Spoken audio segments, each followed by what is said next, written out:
नमस्कार, आप देख रहे हैं सी न्यूज भारत और मैं हूं आपके साथ ज्योति अरोड़ा। वक्त हो गया है न्यूज बुलेटिन का, जिसमें हम जानेंगे कि कहां सरकारी राशन की जगह बट रहा पैसा।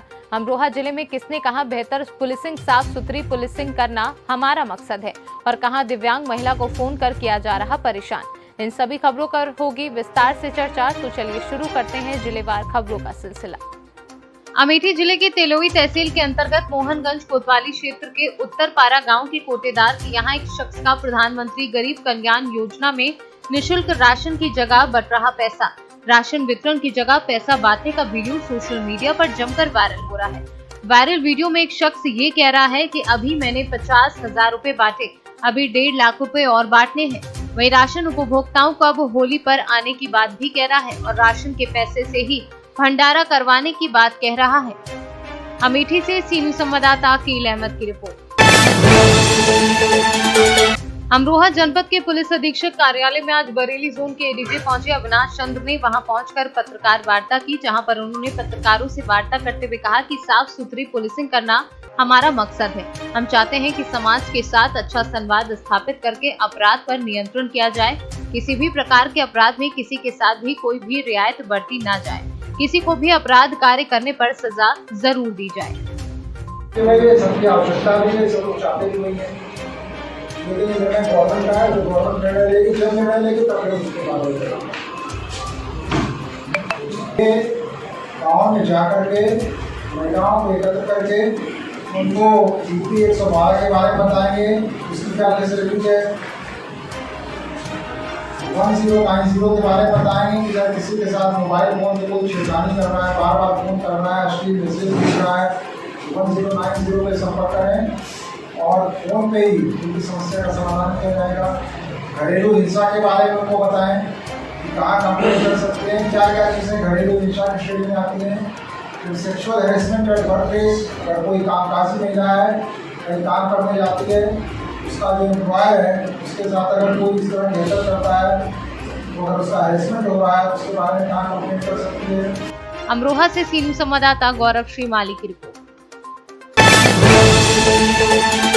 घटना काशीराम कॉलोनी रामराट रोड महोबा की है, जहां दिव्यांग महिला रेनू अपने बच्चों के साथ ब्लॉक नंबर 9 में निवास करती है। पति अदालत में चाय कैंटीन में काम करता है। महिला को मुन्ना बसोर पुत्र हरिचरण निवासी शेखनपुरा महोबा फोन कर अश्लील बातें करता है और तरह तरह के प्रलोभन देता है। मना करने पर धमकी देता है। महिला ने तत्काल 112 पुलिस को एवं स्थानीय कोतवाली महोबा को सूचना दी। तो क्या नाम है? कहाँ रहती है? काशीराम कॉलोनी।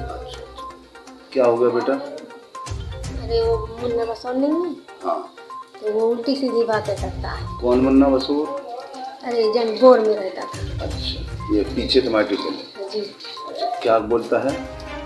ये कि हमारे साथ तो हो, हमें नहीं देने का। तो कहता है पैसा ले ले और जिससे चाह ले। हमें क्या करना पैसा? हमें से ले लो पैसा तुम। तो इतनी बात किया था। फिर कहता है हमें मतलब है तुमसे। हमने कहा हमारा जब है तो हमें क्या करने मतलब तुम। इतनी बात कहा है। फिर वो कहता है क्रीम लेना हो तो ले लो, हमें नहीं चाहिए। और कुछ बात कुछ नहीं, ये कह रहा था कि हमें। फिर आपका क्या नाम है? रमेश दुर्गे। हैं? रमेश दुर्गे। आप इनकी रेनू की कौन है? पति। पति? तो क्या मामला है भैया? ये मामला है कि ये उल्टी सीधी बातचीत कर रहा है, तो हमसे बात नहीं कर रहा हुआ, और जो है कि गलत हिसाब से सोच रहा हुआ कॉलोनी के अंदर। गलत हिसाब क्या है? गलत हिसाब थोड़ी सा बताएंगे क्या अपने मुखारबन से? ये सोच रहा है कि हम क्रीम दे रहे हैं, हम कपड़ा ले आके दे रहे हैं, आपका पति नहीं कर रहा पूरा तो हम करवा देंगे। महोबा से सी न्यूज संवाददाता सुरेंद्र कुमार नराला की रिपोर्ट। खबर मुजफ्फरपुर जिला के बंदरा से है, जहां प्रखंड क्षेत्र में बड़गांव चौक पर गुरुवार को पूर्व विधायक महेश्वर प्रसाद के नेतृत्व में जदयू कार्यकर्ताओं ने आभार यात्रा पर आए केंद्रीय इस्पात मंत्री रामचंद्र प्रसाद सिंह का भव्य स्वागत किया। गाजे बाजे के साथ मौजूद जदयू कार्यकर्ताओं ने केंद्रीय मंत्री को फूल माला पहनाकर जोरदार स्वागत किया। इस दौरान उनके स्वागत के लिए लोगों की काफी भीड़ जुट गई।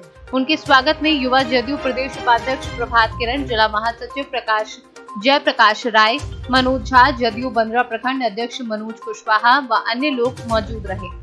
मुजफ्फरपुर से सीनू संवाददाता गंभीर कुमार झा की रिपोर्ट। पूरी खबर जनपद उन्नाव के मदारी खेड़ा मजरा सरम्मा थाना आसिवान की है, जहां एक मकान के कब्जे को लेकर वर्तमान प्रधान ने रीता पत्नी सुनील का अपहरण किया है। पीड़ित महिला का कहना है कि हमारे गांव के नरेश बहुत ही दबंग व्यक्ति हैं। नरेश द्वारा मेरे ससुर शिवलाश से कहा गया कि अपना मकान बेच दें। इस पर मेरे ससुर ने साफ मना कर दिया तो नरेश ने धमकी दे डाली कि अगर मकान नहीं बेचोगे तो जबरदस्ती कब्जा कर लेंगे। मामला है, क्या नाम है तुम्हारा? रीता। रीता, हाँ। कहाँ से आई हो? मदारी खेड़ा। मदारी खेड़ा, थाना आसिवान। हाँ। क्या मामला है, क्यों आई हो? आए हैं कि 31 तारीख को हमारे पति को प्रधान ने और नरेश ने, उसको दोनों लड़के ने हमारे पति को 4 पहिया गाड़ी से डाल के ले गए थे। आज भी मुझे ना दिखाया है ना तो बात भी कराया है। ये मामला है। 31 तारीख को ले गए थे? हाँ। कौन कौन गाड़ी में डाल कर इनके ले गया था तुम्हारे पति को? प्रधान ने और नरेश के दोनों लड़के ने। प्रधान का नाम क्या है? सुनील। सुनील। हाँ। उन्नाव से सीनू संवाददाता रणवीर यादव की रिपोर्ट। सरकार के निर्देश पर फतेहपुर जिले के सभी ब्लॉक परिसर में आज बुधवार को आयोजित गृह प्रवेश कार्यक्रम में शामिल हुए सदर विधायक विक्रम सिंह ने प्रधानमंत्री आवास योजना के 100 लाभार्थियों को आवास की चाबी दी। आवास की चाबी पाकर लाभार्थी बेहद खुश नजर आए। इसके साथ ही वर्ष 2020-21 के मुख्यमंत्री आवास योजना के 2 लाभार्थियों को चाबी सौंपी गई। साथ ही वर्ष 2021-22 के लाभार्थियों को स्वीकृत पत्र दिया गया। फतेहपुर जिले के राया ब्लॉक प्रमुख ने गृह प्रवेश चाबी और स्वीकृत पत्र देकर सम्मानित किया और सभी लोगों को भारत सरकार और राज्य सरकार की योजनाओं को बताया। गृह प्रवेश कार्यक्रम में आए हुए लाभार्थियों को सदर विधायक विक्रम सिंह ने केंद्र और प्रदेश सरकार की उपलब्धियों के बारे में जानकारी दी। फतेहपुर से सीनू संवाददाता ब्रजेश श्रीवास्तव की रिपोर्ट। इंदौर शहर के कई मुख्य इलाके जिसमें Bhanwarkuan, Vijayanagar, Palasia, Geeta Bhavan, transport Nagar, Gwaltoli, railway station, bus station शामिल है। यहाँ पर वाहन चालक गलत तरीके से पार्किंग कर देते हैं, जिससे आने जाने वालों को समस्या होती है और फिर जाम की स्थिति उत्पन्न होती है।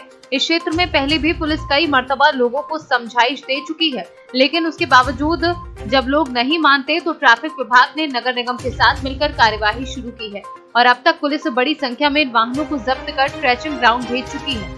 ट्रैफिक विभाग के डीएसपी उमाकांत चौधरी के मुताबिक पुलिस लगातार क्षेत्र में वाहन संचालकों को समझा रही थी, लेकिन नहीं मानने के बाद अब सख्त कार्यवाही की गई है। लेकिन यदि इसके बाद भी वाहन चालक नहीं मानते हैं तो उनके खिलाफ एफआईआर भी दर्ज करवाई जाएगी और उनके लाइसेंस भी रद्द करवाए जाएंगे। सबसे ज़्यादा बसों को हमने इस अभियान में अभी जब्त करके और नगर निगम इंदौर के ट्रेंचिंग ग्राउंड में खड़ा किया है। ऐसे ही कई सारी 4 व्हील वाहन हैं, 2 व्हीलर वाहन हैं, इनको जब्त किया गया है और शहर के विभिन्न ऐसे व्यस्ततम मार्ग हैं जहां पर इस तरह की कार्रवाई लगातार जारी है। आज भी हमारी टीम मैकेनिक नगर में कार्रवाई कर रही है, जिसमें काफ़ी संख्या में बसेस को और ट्रक को और बाकी वाहनों को हमने उठाया है वहाँ से क्रेनों के माध्यम से और उनको जब्त किया गया है। साथ में हम लोग अभी शाम में भी देवास नाका से रसूलिया की तरफ जो दोनों तरफ रोड है, ट्रांसपोर्ट नगर भी वहीं पर है, जिससे कि लोग सड़क पे ही ट्रक खड़े कर देते हैं और कई सारी असुविधा वहाँ के रहवासियों को होती है। उस शिकायत पे भी हम लोग कार्रवाई कर रहे हैं और ये कार्रवाई सतत जारी रहेगी। मैं आपके माध्यम से इंदौर वासियों से अपील करना चाहूँगा कि शहर का जो ट्रैफिक है उसमें सुधार करने के लिए आगे आएँ और राउंड पार्किंग कहीं भी ना करें। जो निर्धारित पार्किंग स्थल बनाए गए हैं उन पर ही पार्किंग करेंगे तो हमारा इंदौर का ट्रैफिक और सुचारू और सुगम हो पाएगा। इंदौर से सीनू संवाददाता शहनवाज खान की रिपोर्ट। पुंछ के मंडी तहसील में बुधवार को रीछ के हमले में एक महिला गंभीर रूप से घायल हो गई। उसे उप जिला प्राथमिक चिकित्सा केंद्र सावजिया लाया गया। महिला की हालत गंभीर देखते हुए प्राथमिक उपचार देने के बाद उसे जम्मू रेफर किया गया है। गगड़िया से आया हूँ, इसके साथ में पेशेंट में भाई इसका हूँ सर। इसका नाम, पेशेंट का नाम हनीफा बेगम, घर वाले का नाम अब्दुल कबीर और वो गगड़िया। तो क्या वजह रही, ये रिच ने कैसे इनको काटा? हमारे सर डार रहते हैं हम उड़ीपुरा में। कारण ये चीज़ कि सुबह 10 बजे निकली ये पानी लाने के लिए और आगे से रिच ने इसको अटैक कर दिया अब हम गवर्नमेंट इंतजामिया से यही रिक्वेस्ट करते हैं कि मतलब अगर इसकी कंडीशन देखकर आप इंसान की कदर नहीं करोगे तो फिर समझो हम जानवर है तो उनकी कदर आप करो, इंसानियत फिर खत्म है सर। तो आप डिप्टी कमिश्नर पुंछ से क्या कहना चाहेंगे? जी सर, मैं डिप्टी कमिश्नर से रिक्वेस्ट करता हूँ, अगर वो कुछ आधा घंटे चंद मिनट के लिए हॉस्पिटल में आ जाए, इसकी कंडीशन देखें और उसको ये पता लगे कि वाकया इनकी हालत और इनकी मतलब क्या मुसीबतें हैं।